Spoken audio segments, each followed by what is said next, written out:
الحمد لله الحمد لله الذي أرسل رسوله بالهدى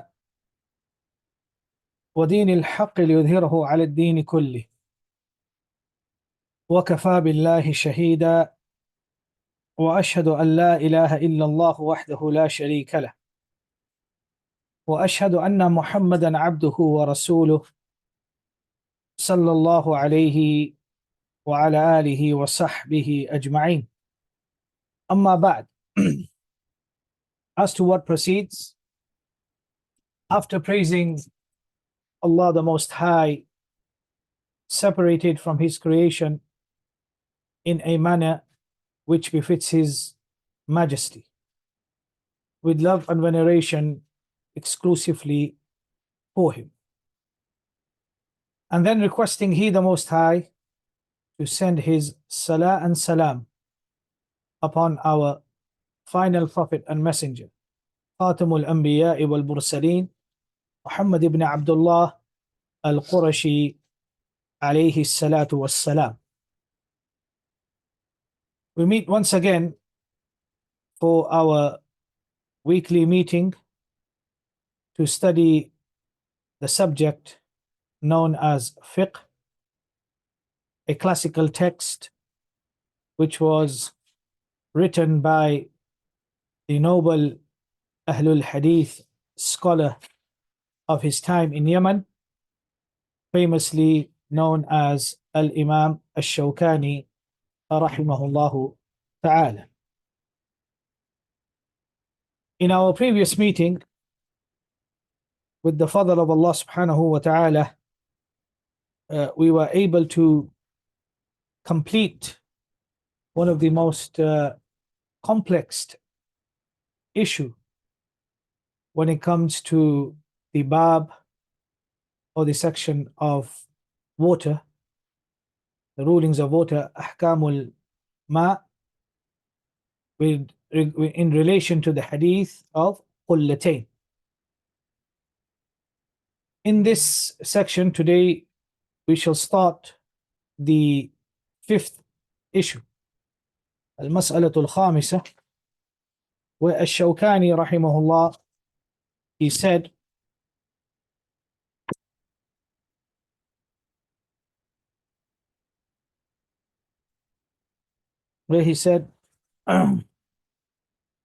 وَمُتَحَرِّكٍ وَسَاكِنٍ. His words, whether it flows or it is stagnant. So we're talking with regards to the issue, or the mas'ala that which is being discussed here is with regards to water. And Ash-Shawkani rahimahullah, in conjunction to everything that he has mentioned before, he says that وَمُتَحَرِّكٍ وَسَاكِنٍ, that whether the water is flowing or it is stagnant, nothing makes it impure except with certain conditions. Naam. So his statement, whether it flows or it is stagnant, is an indication of refuting the Hanafi position. It is a refutation of the Ahnaf. The Hanafis, as we have previously studied, with regards to differentiating between al-ma'ul kathiru wal qalilu, a little amount of water and abundant amount of water, they have two famous theories with regards to what is considered to be al-ma'ul qalilu wal kathir, and their definition, or their, you can say, their manner of evaluating or analyzing water to be either al-qalil or al-kathir, abundant or little, is either the famous theory of Muhammad ibn Hassan al-Shaybani, 10 by 10, which they say that he retracted back to the position of his Sheikh Abu Hanifa. And Abu Hanifa says that if you have a pond and if you were to make wudu from one side of the pond and the water was to move, become mutaharrik, and the other side also was to become mutaharrik, that would make that water al-ma'ul qalil. And if it did not become mutaharrik, that would make it al-ma'ul kathir.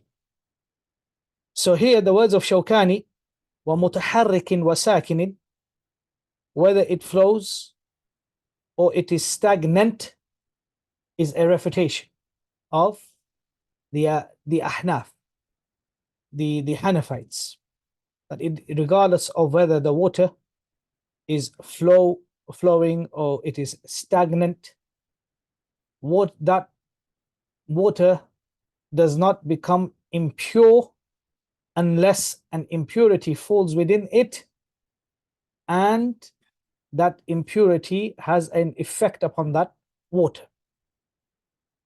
So then he goes on to explain when he says that what that means is that when water is stagnant, Now he has translated, the translator has translated as sakin as stagnant, though there is a prohibition as regard using it for purification. When it's so, that does not make it to cease from being pure, because it will return to its being regarded as being pure when it merrily moves. So this is what Shawkani rahimahullah ta'ala, he said here.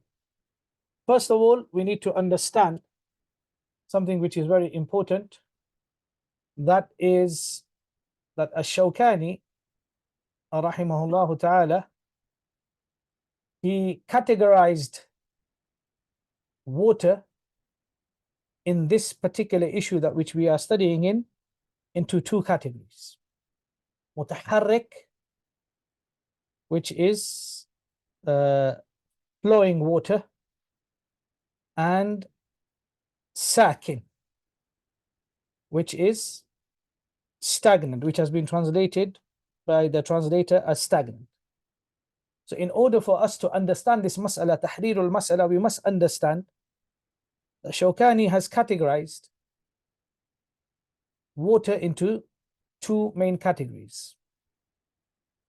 طيب, that which is mutaharrik, which flows, and that which is sakin, which is stagnant. So we know that as-sakinu, that which is stagnant, as translated by the translator, is غير متحركة. Sakin means that type of water which does not flow or which does not move. So according to Ash-Shawkani, the hadith that we have of the Prophet sallallahu alaihi wasallam, where he said ad-da'im, or rakit. According to Ash-Shawkani, as-sakin, ad-da'im, and ar-rakit are all exactly the same. He categorizes for him, they are all synonymous, they are mutaradif. As-sakin literally means something which is not moving. Sakin is something which is on standstill. Da'im, as the hadith of the Prophet sallallahu alaihi wasallam, which will come, that what did the translator? He translated it as stagnant. He translated da'im also as stagnant. And ar-rakid is something which is like sitting in one place without any. So we have three wordings that have been mentioned in the hadith of Rasulullah sallallahu alaihi wasallam, or that we have different wordings that have been mentioned with regards to water which does not move, which is standstill. We have sakin, we have da'im, and we have rakit. According to Shawkani, all of them are exactly one. But that which is the reality is that there is a difference between as-sakin, ad-da'im, and ar-rakit. So the first thing we must understand is that when Shawkani mentioned here, when he categorized water as mutaharrik and sakin, sakin means da'im and rakid. But the people of knowledge, they differ with Shawkani. They say no. Sadly to say that in the English language, all three categories or all three different wordings refer to one thing: stagnant water. But that which was required by the translator is because he did not understand the istilahat of the people of knowledge, the technical terms of translation. That's why I say that a translator must have background knowledge of the subject that he's translating. This is one of the conditions for a translator to be qualified to translate, which is not the case here. So when we look at sakin, then everybody knows sakin is something like a sukoon you have on the harakat, which is silent, right? Literally. Da'im is something which is always in one condition, like da'im, always. A rakid is something which is, you can say, like stagnant in one place. I did not look at the words and the literal meanings because I did not have time to look at that, because we're not reviewing the translation of this. But what we need to understand is, according to Shawkani, all of them are exactly the same. But there is a difference between sakin and da'im. طيب. What is the difference? They say ad-da'im is, the people of knowledge, they say ad-da'im is ليس الذي لا يتحرك, وإنما الدائم هو المستقر الذي ليس بمتصل بغيره ولا يتصل به غيره. دائم, الماء الدائم, water which is ad-da'im, is that water which is in a permanent condition. Ad-da'im is that water which is in a permanent condition, is what is stable. A type of water which always stays in a permanent condition. It is stable, it does not make any movement, and is not connected to anything else, and nor is anything connected with it. This is al-ma'ud da'im. Al-ma'ud da'im is a type of water which is permanently stable, doesn't make any movement, nothing is connected to it, and nor is it connected to anything else. Whereas sakin is that type of water which may be stagnant now, but then later on may make movement. Like, for example, with the wind. Right? So for example, the spring water that we have, sometimes it is not da'im. It is not al-ma'ud da'im. Why? Because spring waters, sometimes they may be stable, and sometimes due to the wind they move. Just like we have the rivers. The river may be still, and then due to a wind or something, it may start moving. Same with the ocean. The ocean water may be still, and then at a time it may start moving. Right? So these waters are all mutaharrika, and at times they may be sakin. At times they may be, you can say, sakin in the sense that they may make no movement. So sakin means that water that does not make no movement but can make movement. And ad-da'im is that type of water which never makes movement. هذا هو الفرق. Is that clear? Is the difference between al-ma'u sakin and al-ma'u da'im, according to Jamahir Ahl al-Hadith and according to the most of the people of knowledge? Do we understand the difference? Sakin is that water which is stagnant at the moment but can make movement. Ad-da'im is that type of water which does not make any movement at all. It is always stagnant. It would never make any that type. Meaning the asal condition, the mahiyya of that ma, is not to make any movement. Meaning if you have a little pond of water and it just stay there, you won't see this water move. That is da'im. Sakin is that which is stable at the moment but may be subject to making movement. So according to Shawkani, rahimahullah ta'ala, and according to him, there is no difference between a sakin and a da'im. All types of water da'im. So he says what that means is that even when water is stagnant, stagnant. وجه ذلك أن سكونه, even when the water is stagnant, though there is a prohibition. So the Ash-Shawkani rahimahullah is saying here that if the water is moving or if the water is stagnant, nothing can make it impure unless an impurity falls in it, and that impurity has an effect upon it. So whether it is moving or whether it is stagnant, though there is a prohibition. Now he moves from here and he says, though there is a prohibition. So now he's finished with regards to the mahiyatus sakin, al-ma'u sakin. He's moved from the original condition of that water which is stagnant, whether that water is permanently stagnant or whether that water is temporarily stagnant, like sakin. That which is permanently stagnant is da'in. That which is temporarily stagnant is sakin. So Shawkani now moves on to another issue. He says that there is a prohibition with regards to using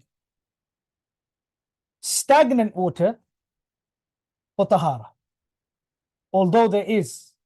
So we finished with the issue of stagnant water. Now we're starting another issue with regards to ma'asakir.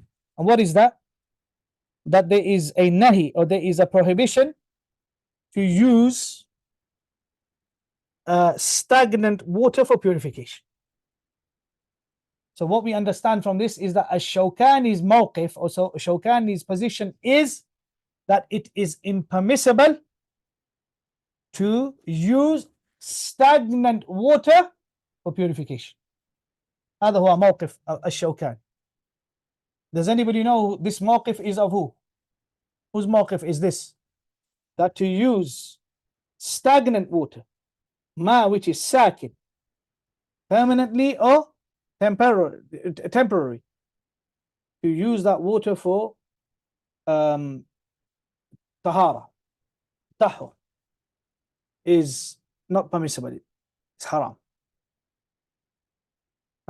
Anybody know whose madhab is this? لا.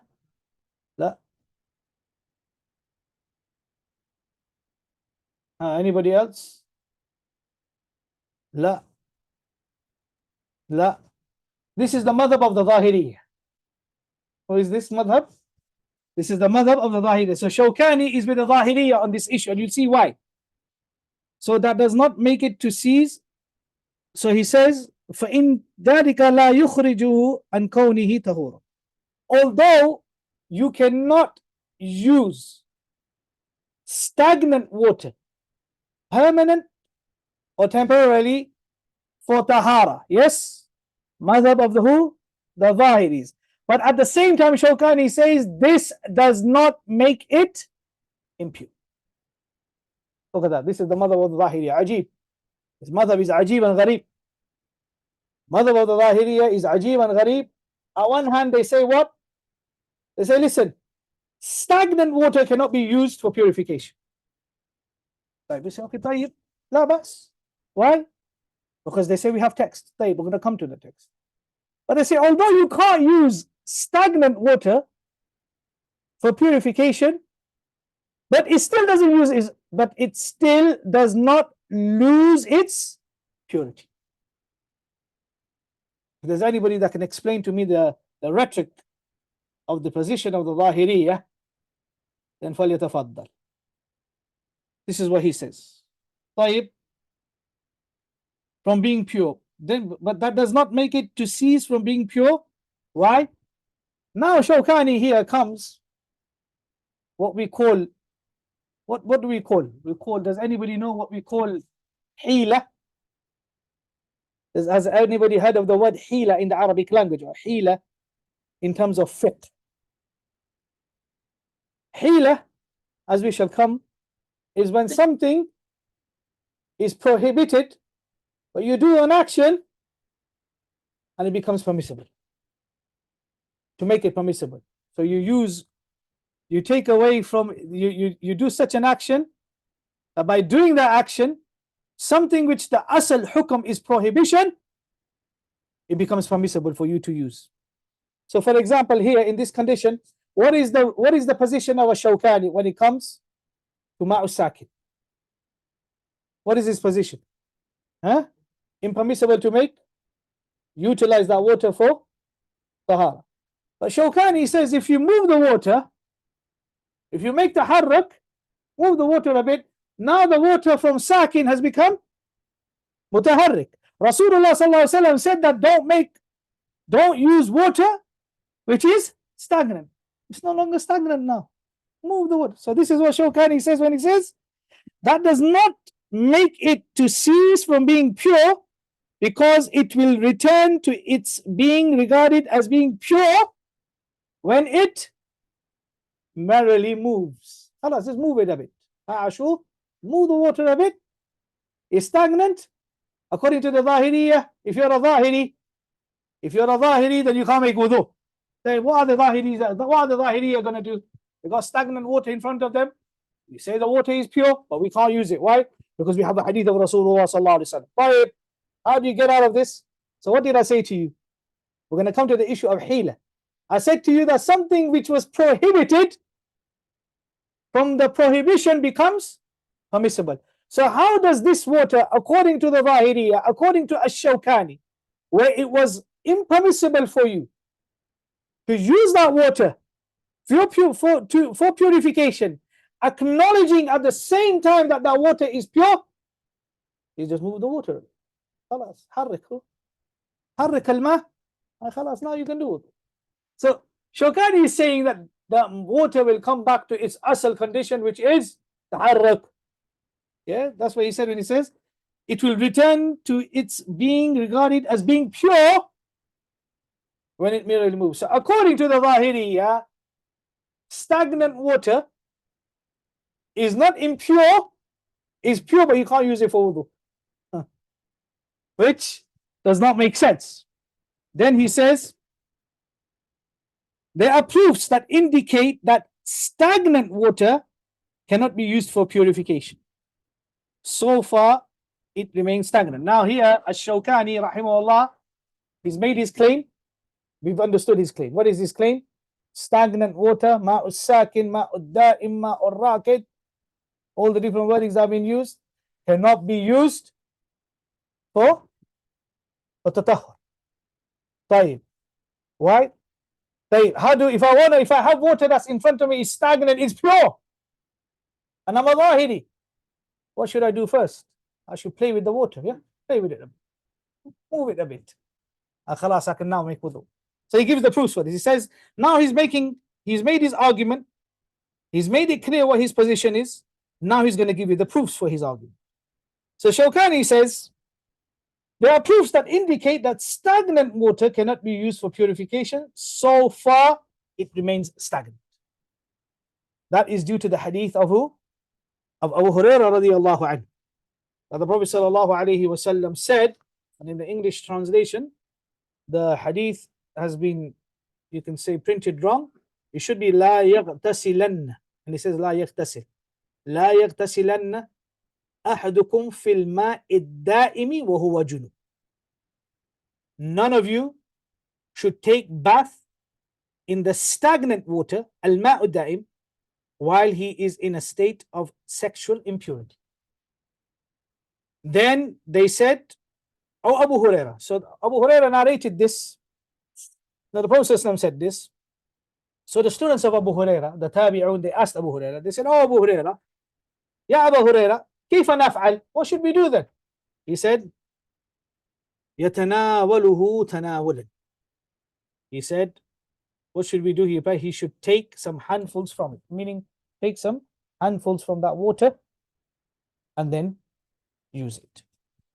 In the version of Ahmad, Imam Ahmad's wording, it says, لأحمد وأبي داود, he says, لا يبولن أحدكم في الماء الدائم ولا يغتسل فيه من جنابه.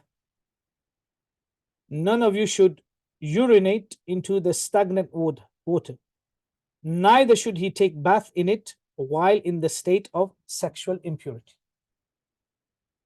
And in the version of Al-Bukhari, it reads, لا يبولن أحدكم في الماء الدائم الذي لا يجري ثم يغتسل فيه، وفي لفظ للترمذي ثم يتوضأ منه.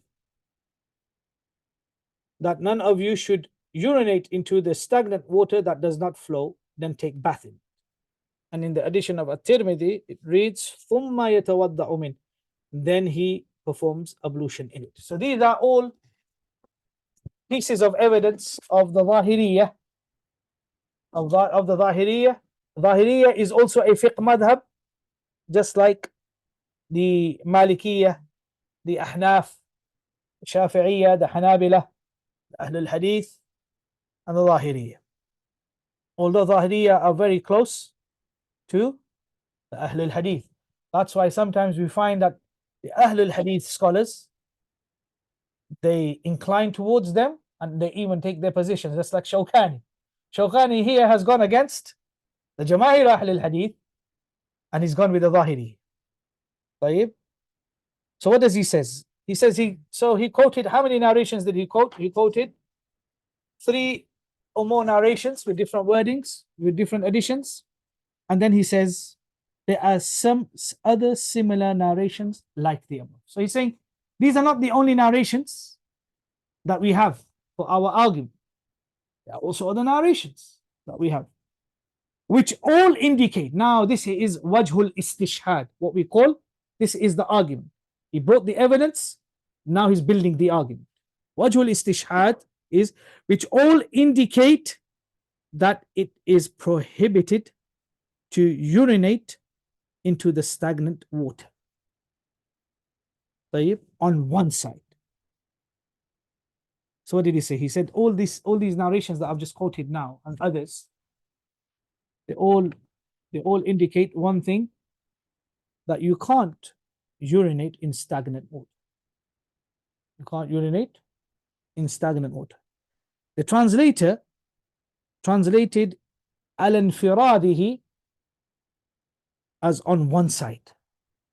This is from the ajaib and the gharaib of this translator that I have seen. Okay? Al-infiradihi, on one side. And that it is prohibited to take bath in it on another side. قد أخشى لا يكون هذا المترجم الحنفي. طيب. That on one side. This is incorrect. This is not what Ash-Shawkani is trying to say here. This is what I say. Tarjuma, translation. A translator must understand what the author is trying to say. Shawkani is trying to say here is that all these narrations that I have given to you, and other than these narrations, what do we benefit? What is the ruling that we can derive and deduce? He says that within the hadith there is 2 unique separate prohibitions. One has no connection with the other. This is what he's trying to say. The first prohibition is what? What's the first prohibition? What is the first thing the Prophet ﷺ said? لا يبولن أحدكم في الماء الدائم. The first prohibition is what? Is not to urinate in the stagnant water. هذا واحد. What's the second prohibition? طيب. What's the second prohibition? Taking bath in it. ولا يغتسل فيه من جنابة. ولا يغتسل فيه من جنابة. لا يغتسلن أحدكم في الماء الدائم وهو جنوب. This hadith, the second hadith which you quoted, which has all the hadith put together, but this particular hadith which has 2 components to it. Shawkani is saying that, look, there are 2 rulings, unique rulings, which have no connection with one another. What is that? Don't urinate in that water, stagnant water. And the second is what? Don't make ghusl. Don't use that from the ghusl from. And now the Shawkani is going to tell you why he said that. He said, and there is a prohibition regarding merging the 2 acts. So there is either you urinate by it, either you are prohibited from urinating in stagnant water. Either you are prohibited from making ghusl from that water. Yes, you are. Or either if you do both together, the both are prohibited. So this is what Shawkani is trying to say. He's saying that when he says, and there is a prohibition regarding merging the two acts. So there is a hukam, a ruling separately. First part of the hadith is one rule. Second part of the hadith is another ruling. Al-infiradihi, not on one side, on the other side. What? And also merging them together. You can't urinate and you can't make ghusl from the water tayyib when you are in the state of janaba. This is what he's saying. But tayyib are limited by the narration that merges the two acts because urinating into water alone is not permissible. And this is now Shawkani's istinbat, or this is Shawkani's argument of not using stagnant water for purification. This is now he's built the argument, and now he's gonna you can say explain his argument. He says, look ya akhi, ya ukhti fillah, ya akhi or ukhti fillah, can you urinate in the water which is stagnant? Shawkani says, can you urinate in water which is stagnant? He says, no. We all agree that you cannot urinate, you can't لا يتبول in the water which is stagnant. He says, it is alone, because urinating into water alone is not permissible. This indicates that taking bath in it or performing ablution in it without urinating into it is equally not permissible. واضح? Is that clear? His argument clear so far? You can't urinate? Permissible. It's impermissible. Taking a bath in it is not permissible.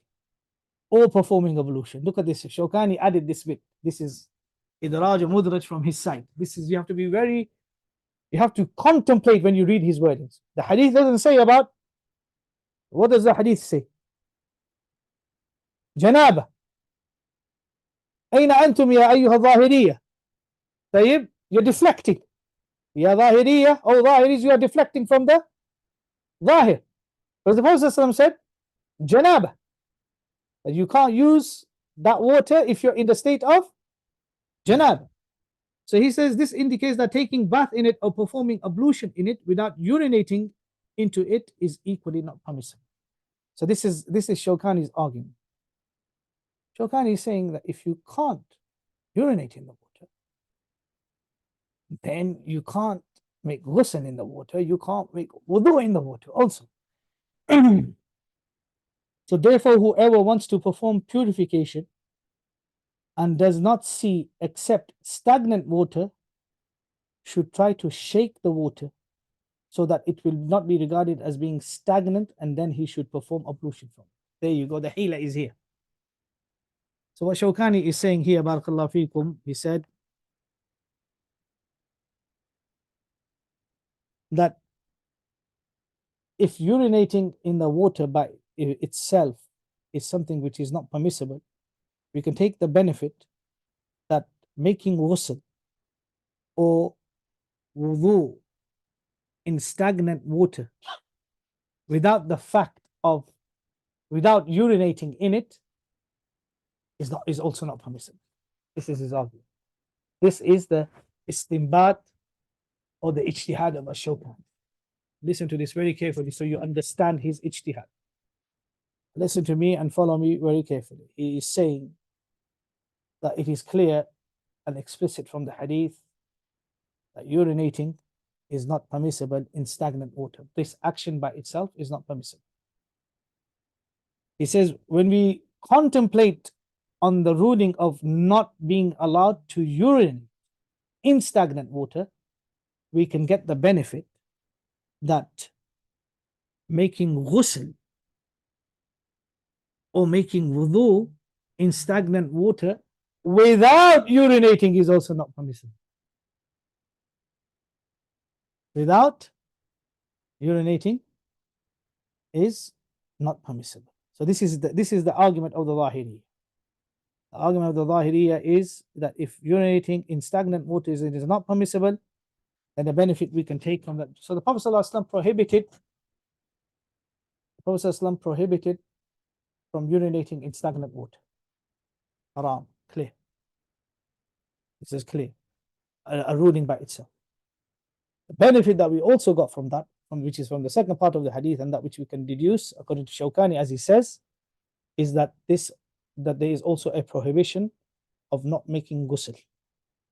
Not making ghusl or wudu with water which there has been nobody has urinated in it. This is also not permissible.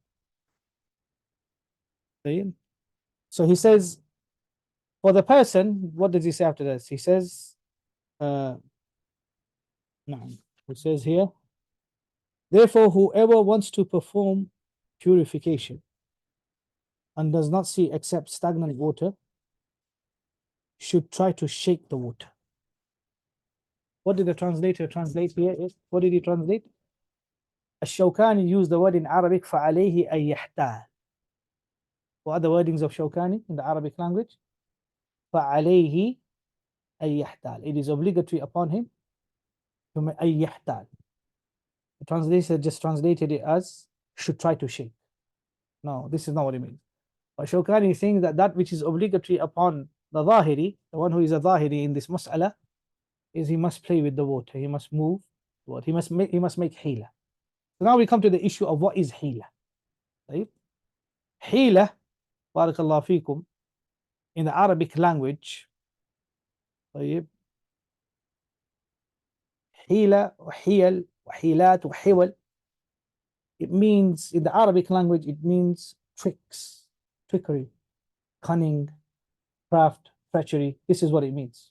You know, when you do something out of a trick or out of a way which is not supposed to be done. Ibn Hajar technically defined, Al-Asqalani rahimahullah, he defined al-hila is ما يتوصل به إلى مقصود بطريق خفي. It is what is achieved. It is what achieves a purpose in an implicit or a hidden way. So the water was what? Sakin, stagnant. If you're Zahiri, you can't use it to make wudu. You can't use that water. It's pure, but you can't use it. So what did you do? What was the hila that you did? You moved it. So from stagnant, it became flowing. So this is hila. The Hanafi scholar Ibn Nujaym, who died in the year 970, he mentions in the book of Usul al-Fiqh of the Hanafis, al-Ashbah wal-Nadha'ir, that al-Hiyal ما يكون مخلصا شرعيا لمن ابتلي بحادثة دينية.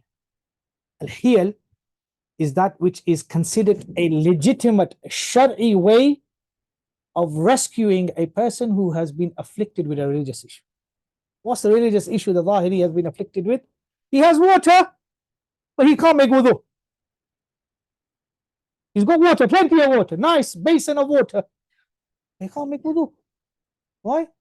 It's stagnant. Shawkani says if you can't urinate in stagnant water, then you can't also use it for purification. Yeah. You can't use stagnant water also for purification. Prophet said don't make ghusl in it. That means you can't also make wudu. So tayyib, what shall we do now? We've got water, it's pure, we can't use it. Tayyib, play with it, move it around. As soon as it starts moving, start making wudu with it. So this is what Shawkani says. So he says, so the translator should have translated فَعَلَيْهِ أَن يَحْتَالَ. And this is what it means. So this, we ask Ash-Shawkani rahimahullah, And we ask the Zahiriyah, where did you find this hila from? لم تدل عليه نصوص الشرعية. Bring us, as the Prophet ﷺ said, if you have water and is sakin, is da'im, is raqid, all the different types of stagnant waters, which you all consider to be one. For you, stagnant is stagnant. The Prophet ﷺ said that move it and you can make wudu from it. Or that water which is stagnant, you acknowledge it's pure, but you can't make you can't use it to utilize it for making wudu. Okay. So this is, we asked Shawkani this question, where did you get this from? So he says, as for Abu Huraira radiyallahu anhu, this is Shawkani speaking now, he had interpreted the prohibition to mean submerging in stagnant water during purification. That was why he said, when he was asked what to be done, that the person doing purification should just get some handfuls from the water, scoffs of water.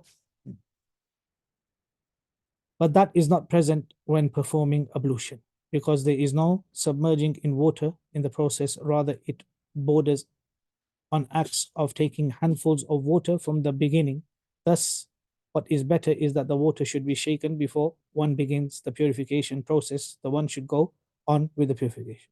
Shawkani here is saying that Abu Huraira radiyallahu anhu, and the fiqh of Abu Huraira radiyallahu anhu, when he was asked this question, he says it's problematic.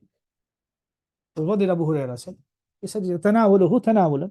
Take some cups of water out and then use it. Right? So what we say to Shawkani, what's the problem? If he can do that when it comes to janaba, then why can't he do that when it comes to wudu? What is the problem? Why are you, ya Shawkani, so adamant that he has to play with the water? Taharruk. So you have no evidence for taharruk. So you have no evidence at all. Yeah, the only thing that you have is your hila, and you're saying that if the water is stagnant, we move it, it is no longer stagnant, it's called something else. So we say, what about the understanding and the fiqh of the Sahabi radiallahu anhu of Abu Huraira is in line with what the Prophet sallallahu alaihi wasallam said. So Shawkani's argument when he says this, he says, what to be done? The person doing purification should just get some handfuls from the water. But that is not present when performing ablution. Why? Why is it not? Why can't he do that? Why can't he do that if he wants to make wudu? Why can't he take a few scoops and then use that water? Al-Aslan, if he starts to take scoops, the water will become what? Mutaharrik. The water will become flowing. It won't be stagnant. If you take some water now from a small basin, is the water gonna stay stagnant or is gonna move? Start moving. So Shawkani's argument doesn't make sense to us. Even if he takes a handful, it's still gonna make intisar of your madhab, ya Imam al-Shawkani, ya ayyuha al-Imam. Yeah, for him to take a scoop out, one scoop out is gonna make the water mutaharrik.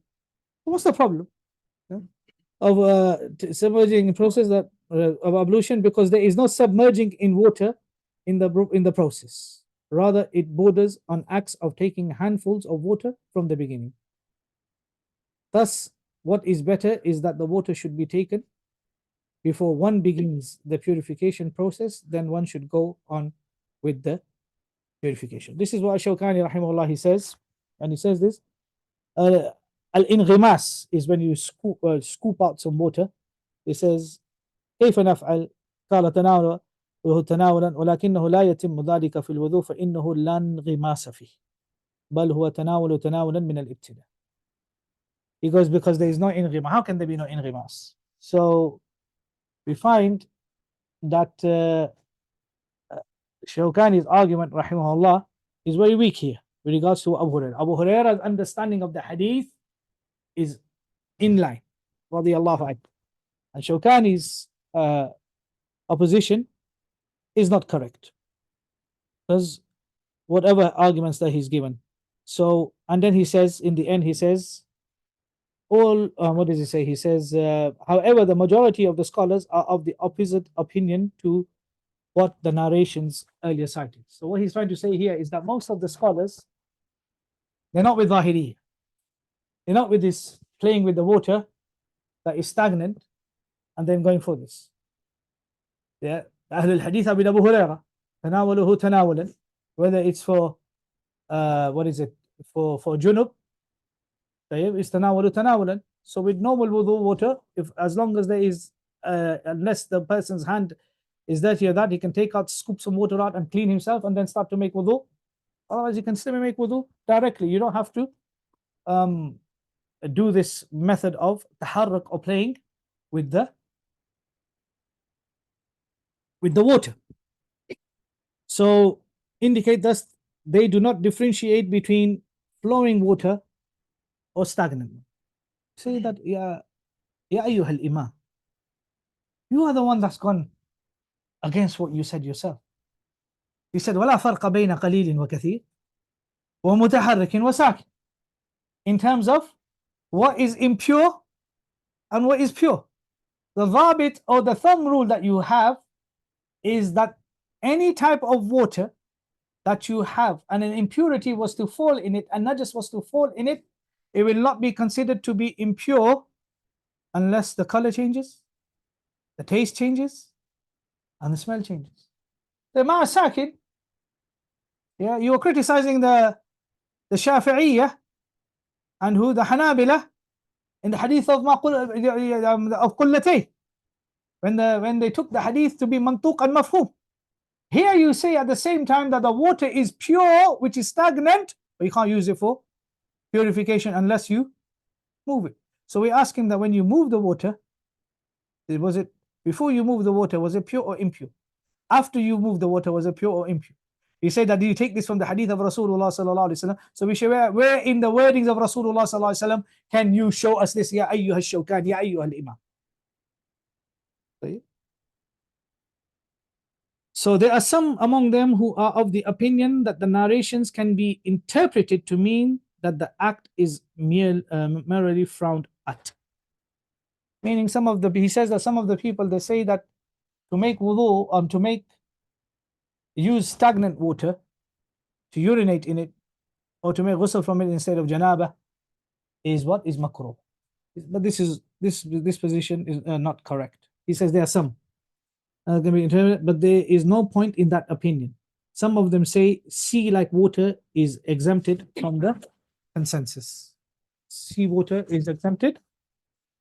The clear opinion, however, is that it is not permissible to take a bath in stagnant water. Right? We say this, but when it flows, its primary description of purity goes back to it. Again here, Shawkani again pushing his Zahiri position that you can't use what does he say? He says here in the end in Arabic, he says he says أن الماء الساكن لا يحل التطهر به ما دام ساكن فإذا تحرك عاد له وصفه الأصلي وهو كونه مطهرا. نعم. So he says if you have water which is ma'u sakin, which is stagnant, you can't use it for purification unless it is moved. If it becomes flowing, if it is moved, then it returns back to its original condition and then it can be used for purification. And he says this was the fifth issue of the mas'ala of water. The above is the fifth issue under condition. What we can say is, in retaliation to what, in response to what Ash-Shawkani says, this is the position of the Jamahir Fuqaha of Ahl al-Hadith and our position, which is that the hadith of Rasulullah sallallahu alaihi wasallam, which was quoted, the hadith which is in Muslim, and in Bukhari and others, the hadith of Abu Hurairah, the hadith about urinating, the hadith of making ghusl, is that the hadith does not prohibit you from making wudu or using that water for purification as long as the water is pure. The prohibition is only for you not to urinate in stagnant water or to make ghusl from it if you are in a state of junub. And if you are in the state of junub, then you do what Abu Huraira said. You should take scoops out of the water and then you can use it. So this is the asl. We go again, we are consistent. The Ahlul Hadith are consistent in their principle that stagnant water is tahirun muttahir according to the Zahiriyyah. Stagnant water is tahirun ولكن غير متطهر until you until you play with it. And by this, alhamdulillah, we have finished the 5th issue of this section, and we have 1 issue left until we finish. So this is the khulasatul kalam. The end of this issue is that we have the Zahiriyya position, and Ash-Shawkani is with the Zahiris, and he's not with the Ahlul Hadith on this issue. The position of Ash-Shawkani is marjuh, is not the correct position. The correct position is you are allowed to use stagnant water unless you are certain that there is some impurity, and that impurity can be identified by taste, color, or smell. Or if there is ghalabatu dhann, that there is some impurity, then you stay away from that. Illa, you can use the water. There is no need to make the harruk of that. Shawkani rahimahullah ta'ala, we're with the Zahiris when it comes to not urinating in that water, or which is stagnant, or making ghusl from that water in a state of junub. We say that this is based upon the hadith of Rasulullah sallallahu alaihi wasallam. If that is not the case, then you can make ghusl from the water if it's the normal ghusl, or if you want to make wudu from it, then you can make wudu from it, as long as the water which is stagnant is pure. Now, any questions?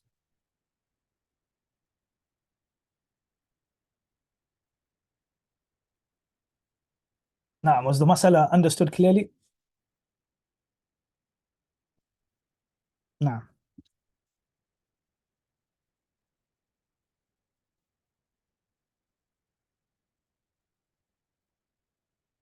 any questions?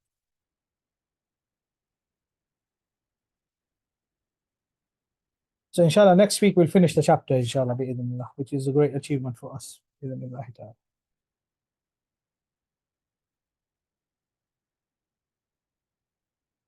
يا علي، هل هناك سؤال؟ Is it clear? Is the mas'ala clear? The difference that we have with the Ahlul Hadith and the Zahiriyyah on this issue, and how the Zahiriyyah have used hila in this issue.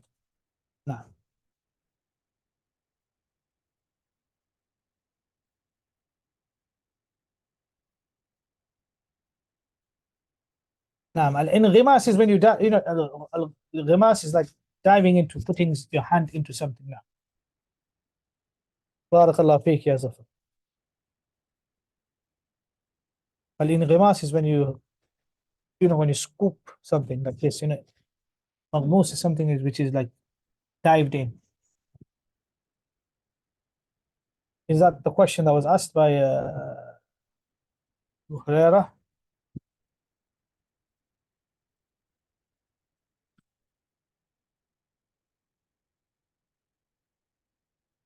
So tanawulan, the understanding of that is al-inghimas. Take water from actual thing, like take it out like this.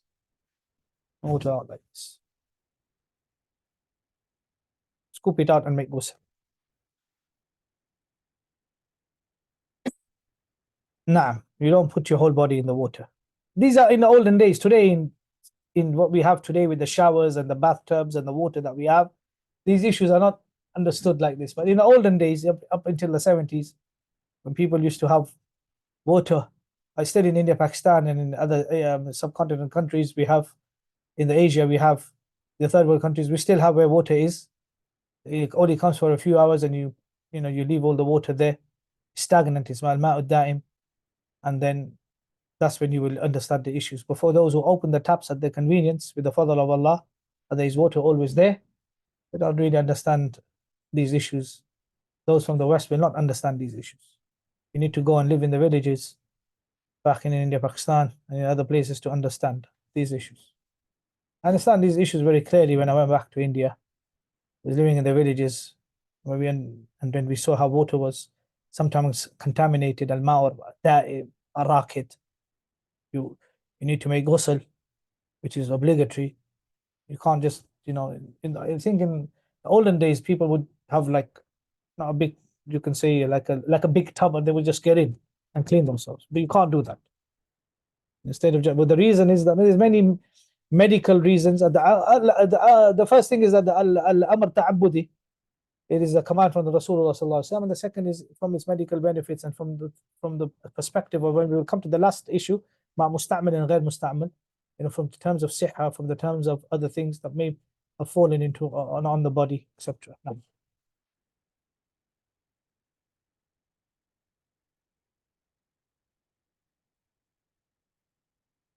Now, so the question is, sometimes when the water is stagnant, there is algae build up and it becomes green and disgusting, and this can be seen in many big masajid where they have a pond like place to make. Well, what is the ruling on this? If this is this considered to be impure? No. I've seen this. I don't think that this is considered to have an impact upon the water if it's a big pond in that sense. What is it? How do you pronounce this word? Algae buildup. Huh? Alga. Algae. طيب. I've seen this in some of the ponds and this and that. It depends if this is considered to be an impurity. If it's considered to be an impurity and this and that, and it changes the water, then nah. If it is not considered, then bi'idhnillah ta'ala, it should be permissible to do. But khalas, I will check up this mas'ala with the people of knowledge what they have said. Nah. Because in India, Pakistan, what we used to have is that we used to have ponds and we would have small fishes. And the small fishes, they would eat everything. Even if there was something in the water, although the ponds were massive, where we would make wudu from now.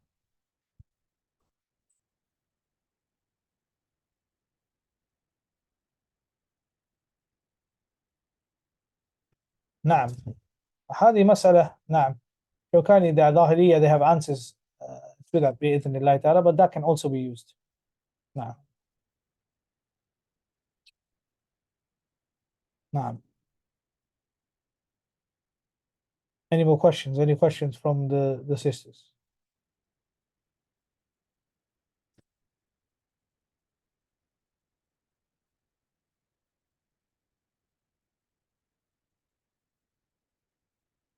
Are we clear then? Then خلاص إن شاء الله we'll stop here. بارك الله فيكم وزادكم علما وحرصا. When the water is flowing, then there is no issue with using it in state of impurity. نعم هذا هو. There is no. If the water is flowing, if you're in a river, you can jump in. According to the Ahnaf, you don't have to even make an intention. If there's a swimming pool and you're in a state of janaba, just jump in and jump out and your ghusl is done, according to the Ahnaf. With the Ahl al-Hadith, you have to make intention of raf'un najasa, or the raf of this state of janaba, full janaba. According to Ahnaf, you can just be walking by and see a swimming pool and you're in a state of janaba, jump in and jump out again and your ghusl is done.